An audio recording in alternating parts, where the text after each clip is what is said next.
Olá, meus amigos. Um dia de muita paz para todos nós. Hoje, 29 de setembro de 2025, estamos reunidos para estudar a obra Nas Voragens do Pecado, livro psicografado pela Ivone do Amaral Pereira, pelo Espírito Charles.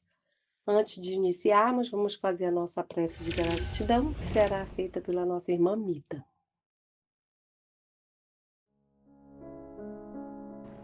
Amigo Jesus, queremos te agradecer essa oportunidade de, no final do dia, podermos nos reunir para estudarmos essa obra que tão belas lições nos traz.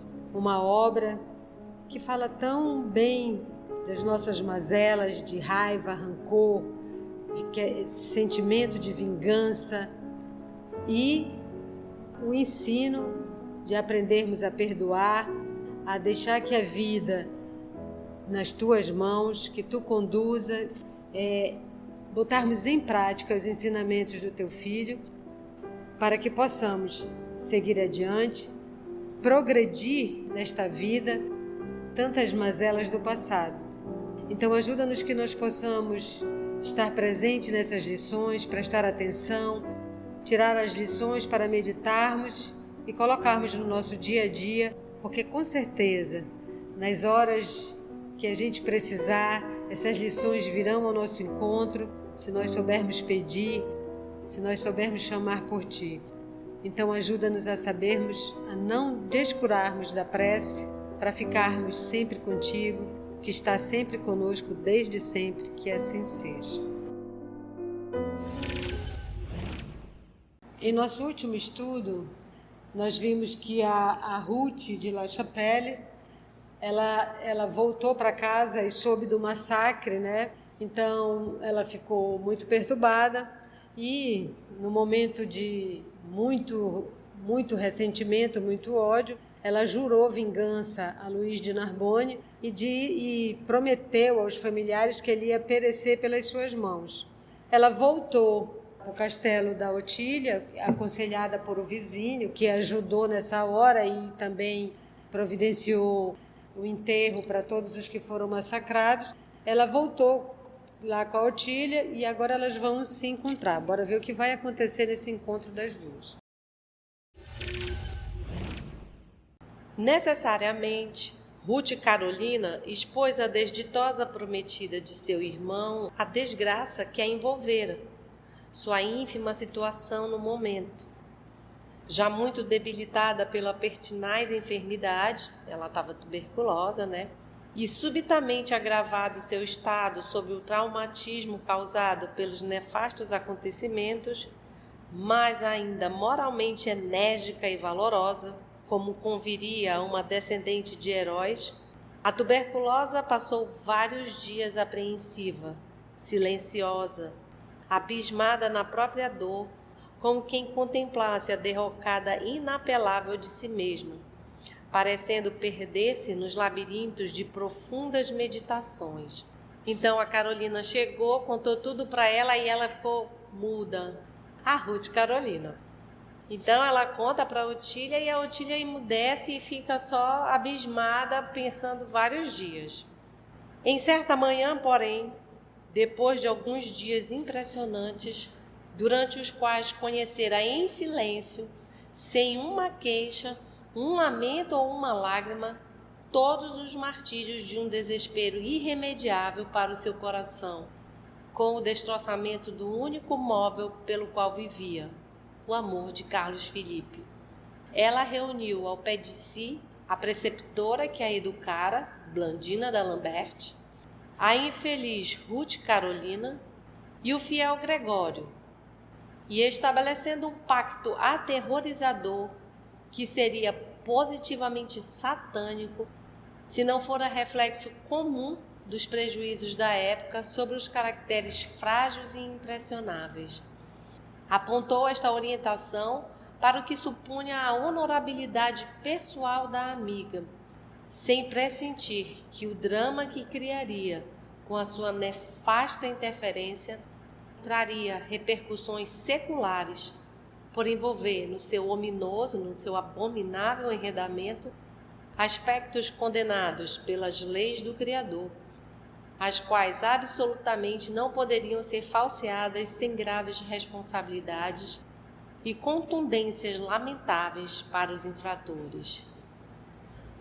Então, a gente já tem uma ideia do que ela vai propor para Carolina aqui, uma coisa nefasta. E ela está dizendo que vai ser um pacto que seria satânico, né?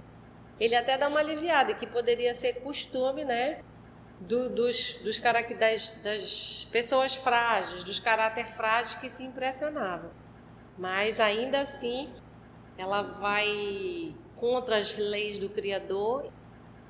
E o narrador fala, né, que essa nefasta interferência traria repercussões seculares.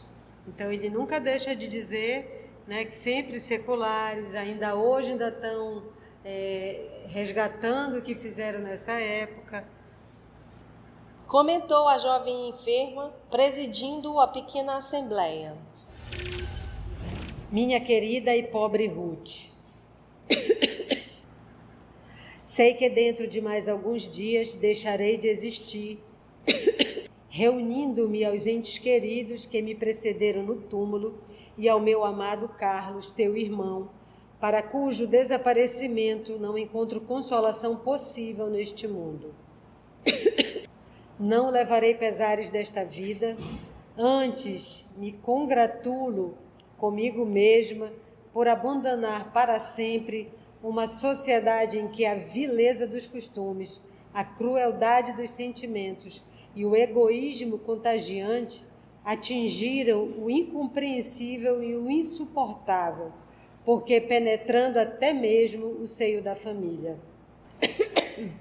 Se algum pesar ou mal ou mágoa levar, será por te deixar a ti, sozinha neste mundo, sem um forte amparo que te resguarde dos perigos e ameaças que te perseguirão deste momento em diante.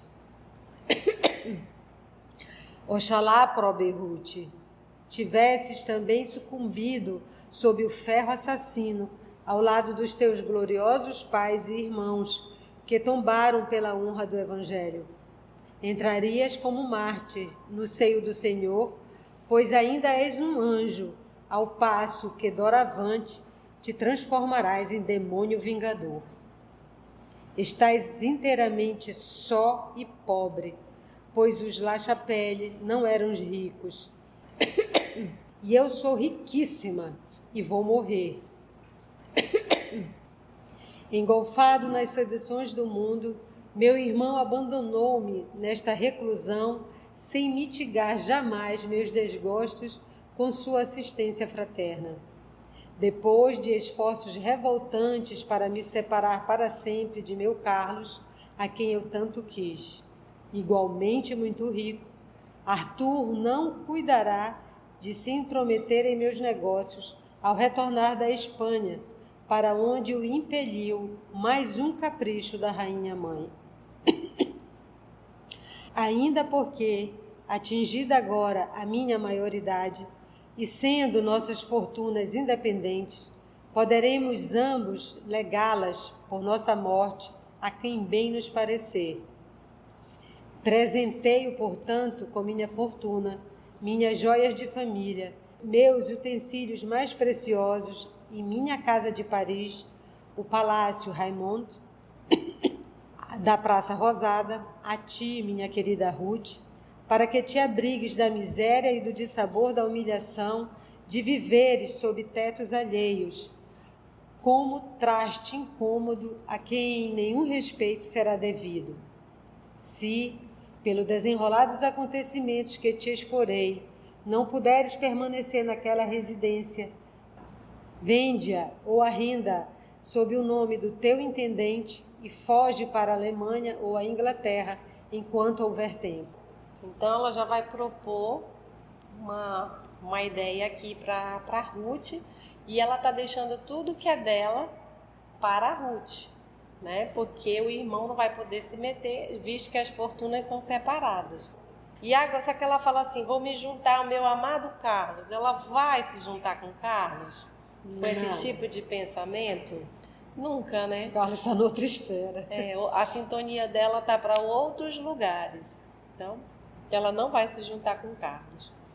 E ela já dá a pista que qualquer coisa foge, porque ela vai, né? Ela já disse que a amiga vai ser um anjo vingador, né? Um demônio vingador. Então, que proposta será essa? Vamos ver. Sabes que eu me desliguei da Igreja Católica Romana porque foi baseado em suas imposições que Arthur de Louvigny se opôs ao meu enlace com teu irmão. Assim como sabes que, por amor a vós outros, me voltei para a Reforma, sendo hoje tão luterana como todos vós. Depois de minha morte, e durante o espaço de tempo necessário à realização da tarefa que já te exporei, usa meus papéis de família e meu nome, querida amiga. Esquece temporariamente que um dia te chamaste Ruth de Bentrecourt de La Chapelle e que és perseguida pelos asseclas de Catarina para viveres a vida que Otília de Louvigny teria se os desgostos, a paixão do amor, a doença e a morte não a tivessem subtraído ao mundo. Então aí ela já está dizendo que vamos trocar de identidade, né? Não esquece que tu és a Ruth e agora vai ser a Otília. Porque a Otília era católica, então ela já dá essa ideia. A família da Otília é católica, tanto que o Arthur serve a rainha e está em missão na Espanha.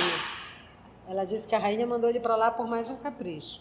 Vive em Paris sob o nome e os papéis de Otília de Louvigny e vinga-te de Luís de Narbonne por ti mesma e também por mim, pois morrerei chorando pelo meu Carlos, cujo sangue foi derramado por ele.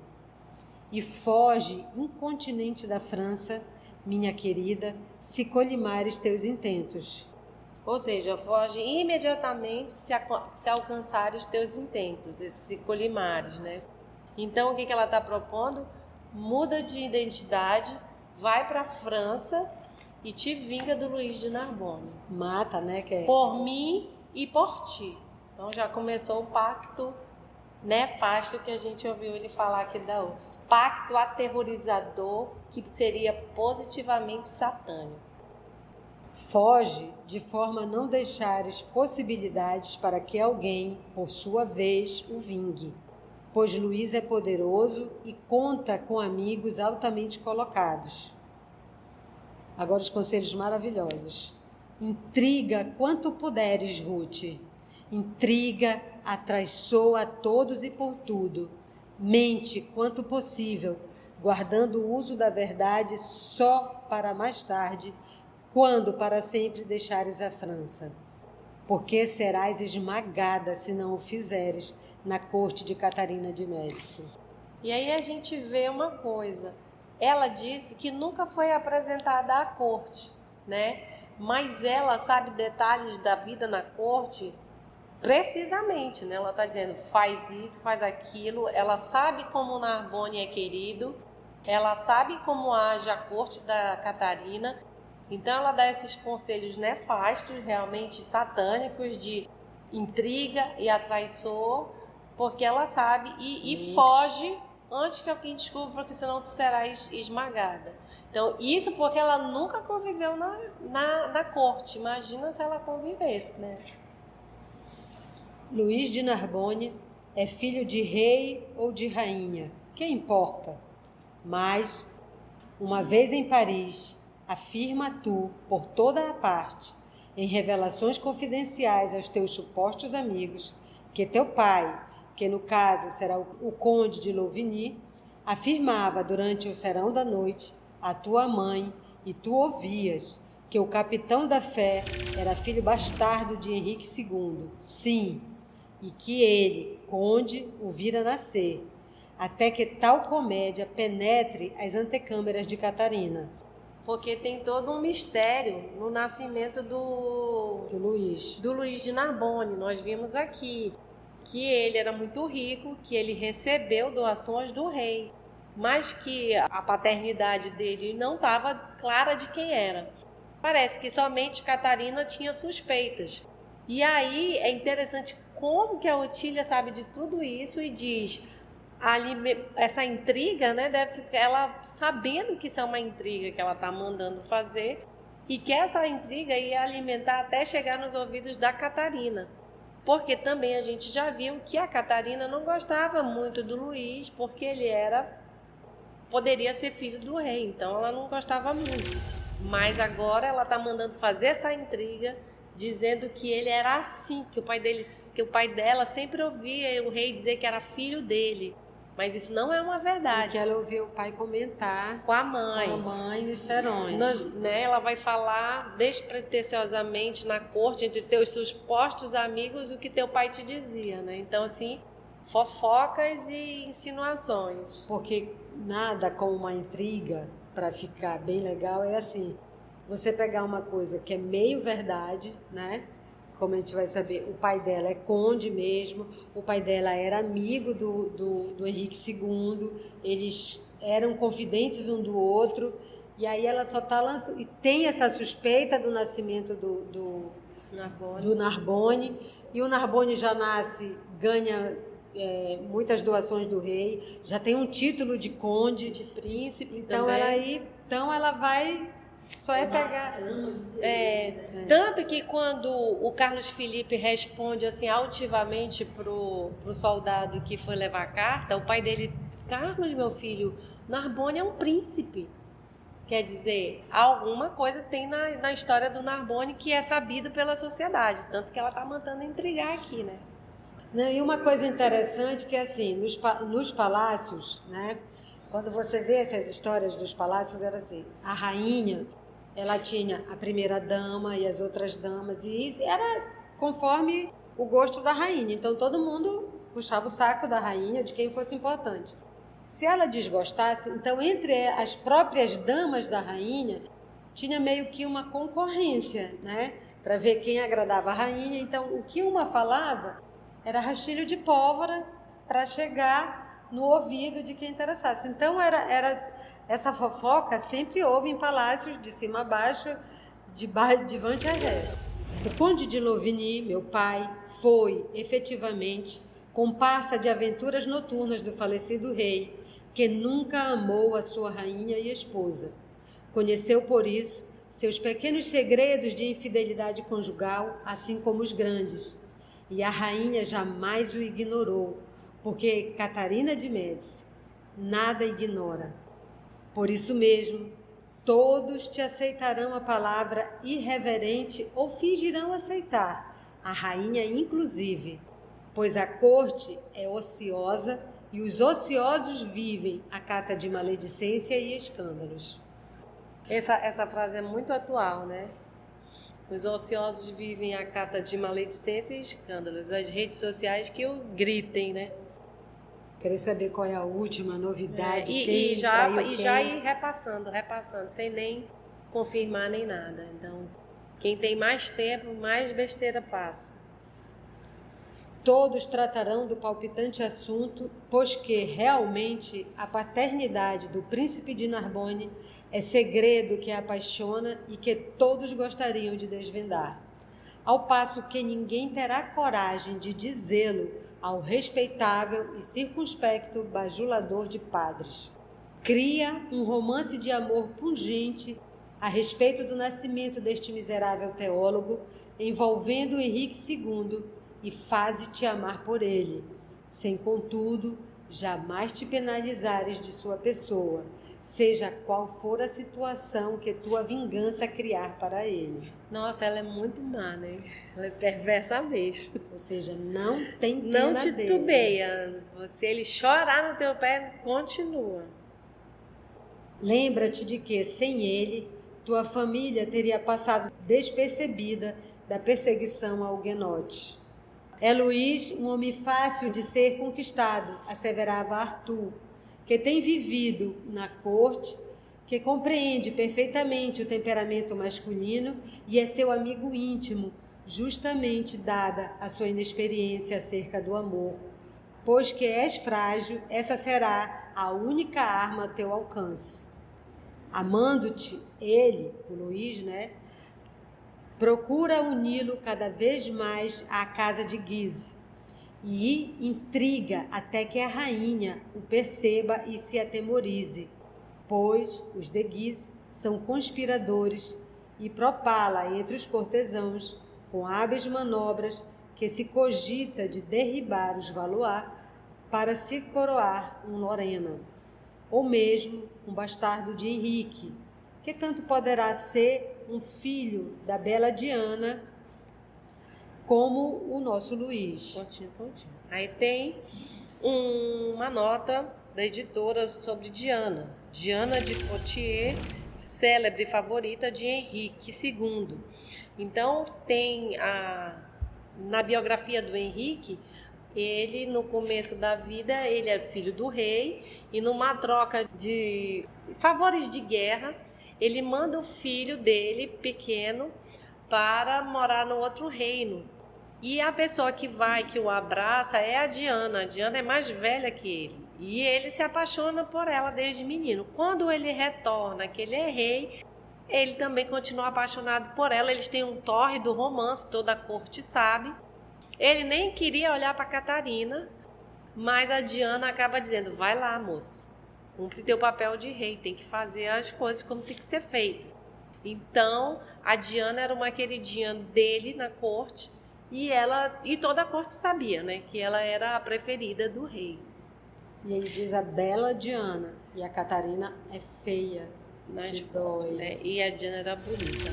E também ele fala assim: os de Guise são a família dos conspiradores que ele está falando aqui. E o chefe da casa de Guise era importantíssimo. E ele foi ganhando poder. E a Catarina, nada escapa a Catarina, nós vimos aqui, ela já fica preocupada. Os de Guise junto com o Narbonne, alguém vai tomar meu poder. Porque se derruba o filho dela, ela também perderia o poder. Então ela fica, com essa intriga, ela vai ficar atenta a tudo, Poxa, os de Guise e os Narbonne estão tramando alguma coisa. Tanto um quanto o outro são poderosos. Se derrubar o filho, eu tô fora da jogada, E ela gostava do poder. E o filho, lembra que o filho é pusilânime, Ele é fraco. Que na realidade quem comanda tudo é ela, mas por trás, mas ela não pode aparecer. Catarina teme os príncipes da Lorena, porque sabe que eles espreitam o trono na presunção de neles se sentarem na primeira ocasião. Os príncipes da Lorena são justamente esses da casa de Guise, que ela está mandando fazer eles se aproximarem. Dará, portanto, crédito a uma intriga que falar em conspiração, mas, ainda que não dê, ser-lhe-á valioso pretexto para perseguir a ambos, pois não estima nenhum dos dois, tornando-se agradecida ao intrigante. Procura a Catarina com ousadia, se necessário, confessa-lhe tudo, pondo-a a par dos teus projetos. Põe-te a seu serviço, inspira-lhe confiança, serve-a bem, obedece-lhe conforme te ordenar, certa de que, não obstante, por mais amável que se te afigure, ela é má e infiel, capaz de todos os crimes. Conta-lhe entre mistérios, sonhos fantásticos que tiveste, se algo desejares dela. Fala-lhe de fantasmas que se revelam a teus poderes psíquicos e te indicam isso e aquilo. E um dia, nervosa e assustada, afirma-lhe que teus fantasmas, na ocasião oportuna, prometo-te que serei eu esse fantasma, que teus fantasmas exigiram a perda de Narbonne para a segurança do trono dos Valois. Ou seja, ela vai mistificar, vai entregar, vai mentir e vai se perder por séculos. E Catarina, fingindo-se crédula, ser-te-á submissa, pois assevera Arthur que o próprio conde de Narbonne a ele se queixou de que a rainha-mãe somente espera ocasião propícia para estender-lhe as garras. E, acima de tudo, pobre Ruth, esquece a reforma por enquanto. bajula altares e clérigos, que o caminho da vindita ser-te-á menos penoso. Entretanto, se colimares teus desejos, foge de Catarina e do clero, porque estarás perdida se titubeares na fuga. A megera que governa a França tem por hábito devorar os cúmplices das próprias torpezas. Então elas dizem, olha, se conseguir, te manda, porque a Catarina vai atrás de ti. Vai apagar os vestígios da maldade que ela vai fazer, né? E ela vai se livrar de ti como sem nem titubear. É tipo assim, ela vai ter uma cúmplice, mas a Catarina não quer cúmplices. Então ela vai dar fim em ti. Ela só vai te usar. Depois ela vai não apagar os vestígios. Né? Como ela está dizendo, olha, vai, intriga, faz tudo isso, mas a Catarina não é amiga de ninguém. Não acredita que ela vai ser tua amiga. Em Paris, estando Arthur ausente e ele não regressará tão cedo, ninguém suspeitará da tua verdadeira identidade, pois jamais fui apresentada à corte. Luís de Narbonne, por sua vez, se sabe de minha existência, não me conhece pessoalmente, o que facilita a empresa. Tartamudeou, quer dizer, babuceou, gaguejou, a infeliz irmã de Carlos Felipe, aterrorizada diante da sombria, diabólica trama exposta pela amiga, cuja mente se diria dominada por sinistras falanges das trevas. Mas, minha Otília, reflete tu, que tanto amastes o nosso Carlos, como atraiçoarei a minha fé e a honra da minha família, dando-me uma aventura de tal natureza? E como mentirei ao meu próximo se as escrituras... Se não o fizeres, desgraçar-te-ão mais cedo do que supões, sem que logres ensejos para castigar o massacrador de La Chapelle. E o menos que te sucederá será internação para sempre na Bastilha ou noutra qualquer prisão, pois estás perseguida, és procurada pelo infame conde. E para venceres na difícil batalha iniciada em tua terra natal, será imprescindível que ataques o inimigo ousada e rapidamente. Cenas do próximo capítulo. E assim, vamos dar uma pausa nesse plano nefasto, sinistro, satânico, como disse o narrador. Lembrando que ela está moribunda, hein? Ela não está firme, ela está morrendo e dando essas ideias realmente nefastas. E por incrível que pareça, achei interessante que eu estava ouvindo uma palestra hoje e a pessoa falou uma frase que me remeteu direto para essa história, que foi assim: o mal que o outro faz não pode ser desculpa para as minhas maldades, para as minhas atrocidades. E é isso aqui exatamente que a Otília está falando para ela, né? Se tu não fizeres, ele trucidou tua família, tu tem que fazer, não te esquece disso. Então, assim, a justificativa são as atitudes do outro, né?